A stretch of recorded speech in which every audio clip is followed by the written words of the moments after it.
Hey guys, Churchy here. So someone recently suggested Gedonia to me on Discord and I picked it up on sale for about $5 AUD. I've already well and truly got my money's worth out of this game, and even at the full price of $16.95 AUD, it's more than worth it. Over the last week or so, Gedonia has had me completely hooked. It's rough around the edges, there are numerous bugs and issues, and a lot of things need a bit more love and development, but at its core, the game has an incredibly solid foundation and feature set and a huge amount of potential. Gedonia is an open-world RPG that takes inspiration from old-school classics. Its visual style, sound effects, and music are simple but charming, and even with the rough edges on many of the game's systems and the various bugs, it does a great job at delivering an interesting and rewarding role-playing experience filled with character building, exploration, quests, and puzzles. The game also offers a test arena for trying out different build ideas and a dungeons mode that is basically another entire game. Character building, items, crafting, and companions.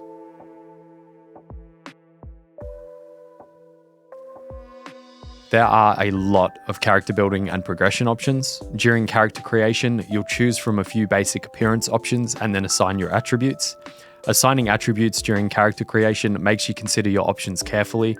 You can't change or improve your attributes during the game, and there are some things you can only do if you have enough points in the corresponding attribute. This includes things like sprinting, dodging, crafting, hiring companions for your party, and using magic. This attribute system encourages you to think about the kind of character you want to play as and then spend your attribute points accordingly. The majority of your character progression will come from the skill trees you invest in. You can spend skill points on whatever skill tree you'd like to and become a mage, warrior, rogue, or anything in between. There are heaps of options here and a lot of potential for making some really interesting builds. There's also lots of skills that give you access to new gameplay experiences. A few examples of this are the active attack skills on the ferocity tree like charge or whirlwind, the werewolf skill on the nature magic tree, and eventually even being able to fly if you put enough points in the arcane magic tree. On my first character, I fell into a dual-wielding crit and attack speed focused build. The character progression felt very satisfying, and I was always excited when I found a powerful weapon or piece of armor after defeating a boss or high-level mob. It was also awesome when I was getting towards the end of the currently available content and my build started to dominate my enemies. The weapons, armor, and items you find during your adventures will also help you progress your character. These items follow a fairly standard RPG design and offer stat-based increases in power. You'll find gear that will increase a specific type of damage, whether that's ranged, melee, or one of the various magic damage types. There's also gear that can roll extra attack speed, crit chance, health, or mana, just to name a few, and occasionally you'll find some pretty rare and unique gear that might buff some aspect of a particular skill or give you access to a special buff, which can make for some interesting upgrades to certain builds. There are also some crafting skill trees that will give you access to some pretty useful armors. The tailoring tree covers light armors for mages, leatherworking covers medium armors for rogues and rangers, and blacksmithing provides recipes for heavier armors for warriors.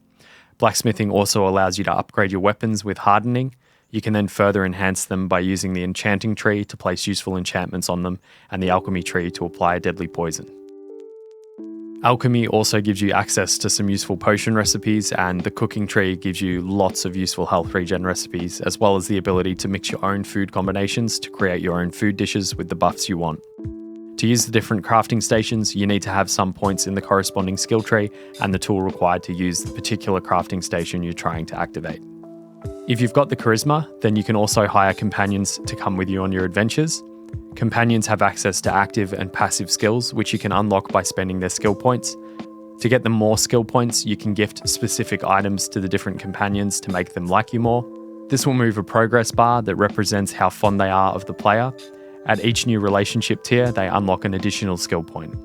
You can also usually give your companions a weapon and armor to use, but different companions can only equip specific types of weapons and armor. You can also store some items in their inventory. Regions and events.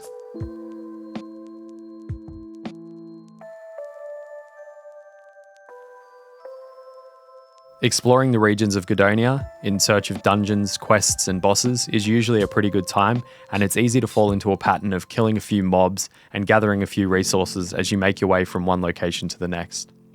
The layout and level nature of the regions and the placement of mobs and repeatable world and timed events reminds me of old school MMOs. The world events and timed events add a nice bit of extra immersion to the game, but some of them need a bit of work and can be a bit awkward, like the battles between two factions where you can help one side fight the other. Often you'll end up accidentally killing some of the guys you're trying to help during these events.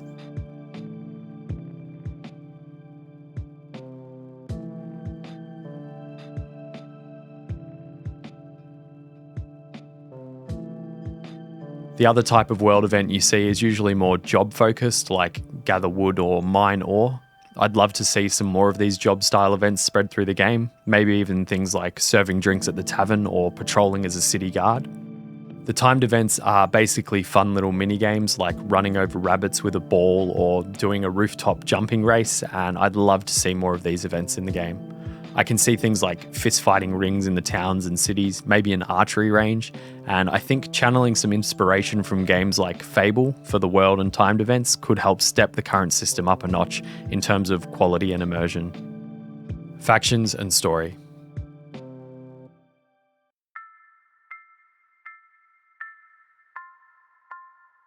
There are a number of factions you can join in the game. Doing so will align you with that faction. The other groups that they're allied with will become friendly towards you, and their enemies will now be your enemies. Joining a faction will allow you to follow that faction's questline and will eventually give you access to some unique gear from the faction merchant.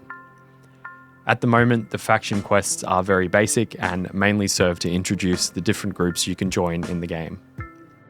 There are also storyline and open world or region quests, and while most of the time they are quite basic and the writing is pretty simple, some of them feature multiple ways to solve the quest, occasionally even including interesting skill check dialogue options. The voice acting during the main storyline is a bit so-so, but has a certain low budget charm.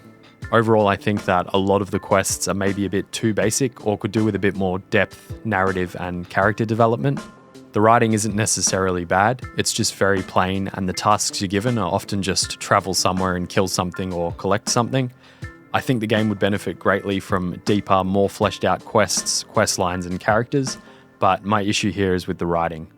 The actual mechanics of the quest system are really solid and often give you some pretty interesting options of how to go about finishing a quest, even if the scenario presented is a bit simplistic.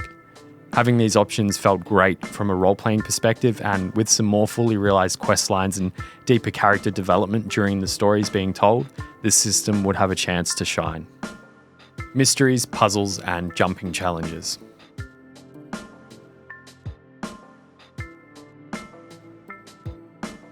Throughout the world and its dungeons, you can also find numerous mysteries, puzzles, and the occasional jumping or platforming challenge.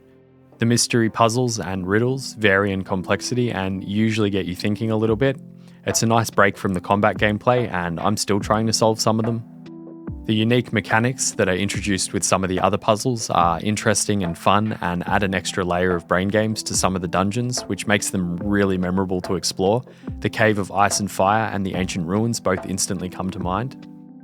Jumping challenges weave their way into various parts of the game. Sometimes a bit of platforming is involved as part of progressing in a dungeon or reaching a boss, and other times you have to jump up various hills and obstacles to reach obelisks, which you can activate to receive a skill point.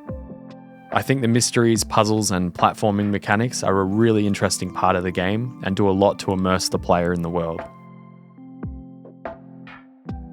House building.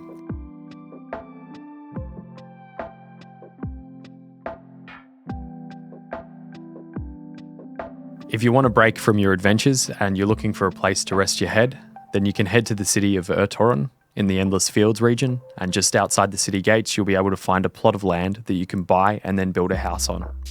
The house building system in Gedonia is fairly limited in terms of building materials, building space and cosmetic options, but it's surprisingly feature rich. You can build yourself some storage chests, make a bed that gives you a buff after sleeping, and you can also build a variety of other interactable objects that provide you with additional buffs.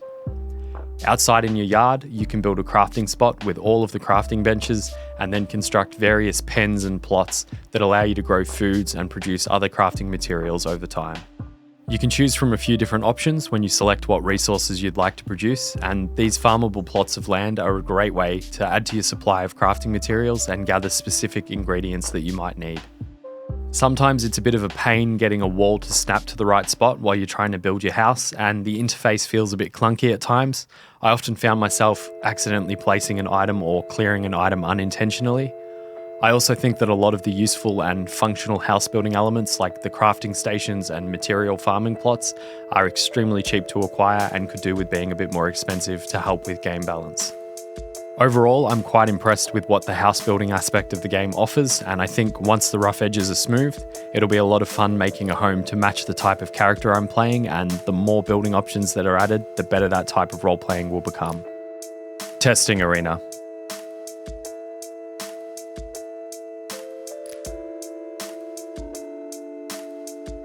Gedonia also offers a testing arena where you can test out builds using a character at the maximum open world level, which is currently level 50. You're given access to some of the better weapons and armour available in the open world, and the arena does its job well enough. It's a great place to try out ideas before committing to a build in the open world. Dungeons Game Mode.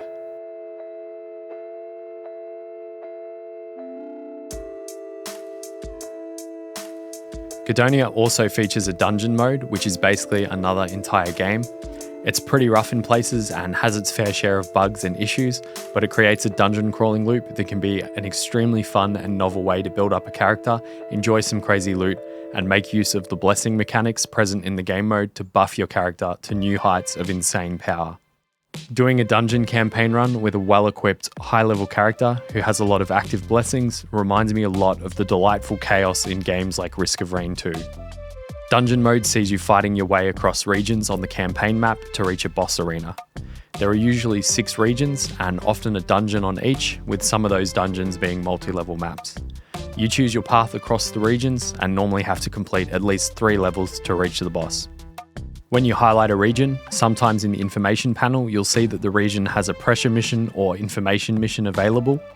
These are extra objectives that can be completed on the map that will influence your fight with the boss at the end of a campaign. Pressure missions will reward you with a choice of extra loot, higher quality loot, more rare resources or more experience, but will also give the boss an extra buff. Information missions will remove a buff from the boss and make the fight easier.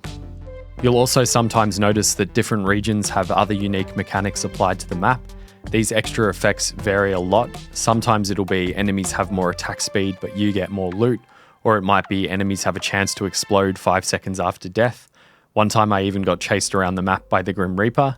These extra effects are a nice touch and add some more variety to the regions. When you're in a region, you can find blessing shrines that will let you select from a powerful blessing that will stay active until the end of the campaign. There are a lot to choose from, and some of them are infinitely stackable. You can also find and cleanse red obelisks of enemies to receive blessing scrolls. These can be used from your inventory and also grant blessings. Blessings are a huge part of the dungeons mode, and once you have a few stacked up, you start to become absolutely monstrous, and it can be a lot of fun. While making your way through a region, you can also come across green obelisks, which will grant you a skill point. You can also find a few different collectibles, ancient tablets, rare berries, and ancient weapon parts. These can all be traded with the merchant at the home base you return to between campaigns, or if you come across him in a region. 3 ancient tablets can be traded for a skill point, 3 rare berries can be traded for a large chunk of experience, and 5 ancient weapon parts can be traded for 5 random rare items. Items are another way to boost your power in the dungeons mode. Random items can be looted from slain enemies, and you can sell these items at merchants in some of the regions or back at the home base. The item's power in terms of damage or armour, stat rolls and value is scaled to your character's level. The numbers on these items start out very small, but higher level items start having some crazy stats. You can further augment your items back at the home base between campaigns. The home base has a blessing statue where you can spend gold to apply a permanent blessing to rare and epic items. The cost will depend on the level and rarity of the item. You can also access the Divine Altar, which allows you to use yellow magic crystal shards to increase an item's level by 5, which will upgrade the damage and stat rolls on the item, or to increase the rarity of an item, which will also increase the rolls on the item. Epic items are the rarest tier of item. The home base also gives you access to a couple of merchants and hireable companions, and you can build a home like you could in the open world, but with some limitations. You can't make the farmable resource plots, and there are also some limitations on the crafting in the dungeons mode. When you do finally defeat a boss at the end of a dungeons campaign, they usually drop a trophy which has a series of modifiers and can be placed into one of the 5 trophy slots on the campaign interface. This will apply the trophy modifiers to your next campaign and can make the whole dungeons experience even crazier. Overall, the dungeons mode felt like a pretty rough and basic implementation of ideas, but it was a fun way to kill some time and level up a character in an alternative way, and it was nice to have the increased level cap of 120 as a goal to grind towards. Suggestions and feedback.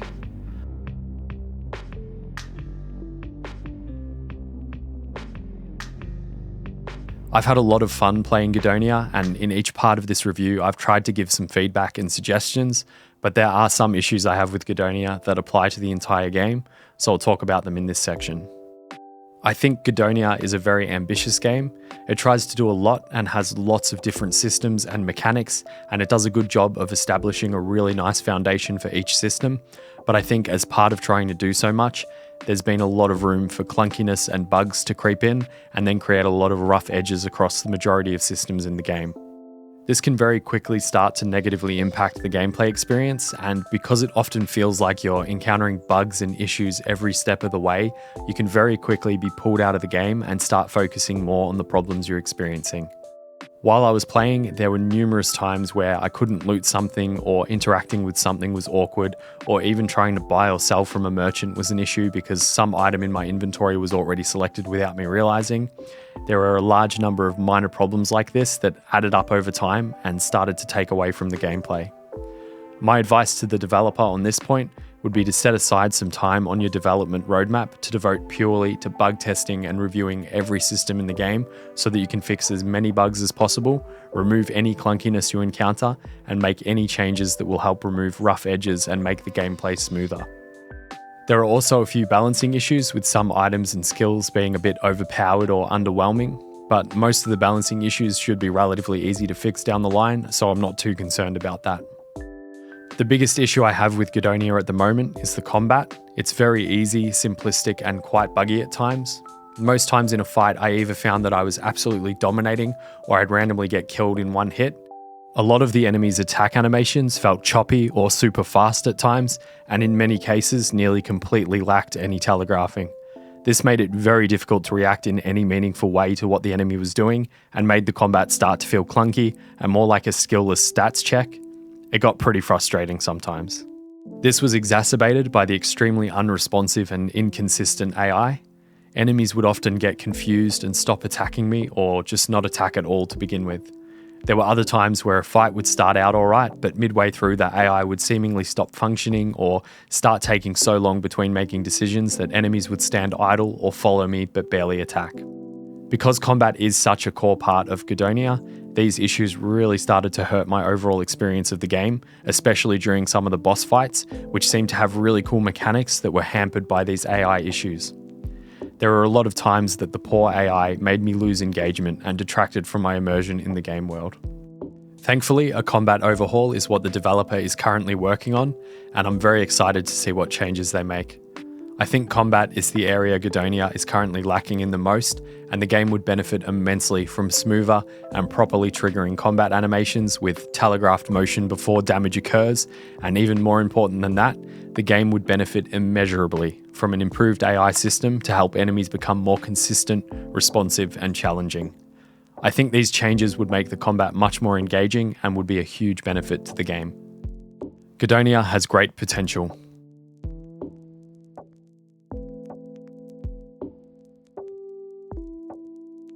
To bring this review to a close, I think it's important to remember that while Gedonia has some very rough edges, lots of bugs, and a range of other issues, it's an early access title and there's plenty of time in the remaining development cycle for these problems to be iterated upon and hopefully eventually solved. I think it's also worth mentioning that Gedonia is being made by a one-man development team, and I personally think what Oleg has achieved with this game is very impressive and an admirable effort. The visuals and sounds are simple but charming, and even with all the issues the game has, it still offers fun and rewarding experiences, interesting systems and ideas to play with, and a solid fantasy open world role-playing experience. I've already got about 35 hours out of the available content, and I'm already thinking about trying out different builds in the open world and maybe going back to the dungeons mode for the occasional campaign run. I think this game is built on an incredibly solid foundation of systems, and while they are currently rough around the edges and quite simplistic in their implementation, the framework is there for future development to generate some truly engaging and satisfying systems and experiences. I'm really excited to see where the development of this game goes, and I can't wait to see what the combat update has to offer. I think Gedonia has great potential. Thank you to the legends supporting me on Patreon. I could not be doing this without you guys, and I really appreciate the support. And thank you for watching. Have a good day or night, whichever it may be, and I'll see you in the next video.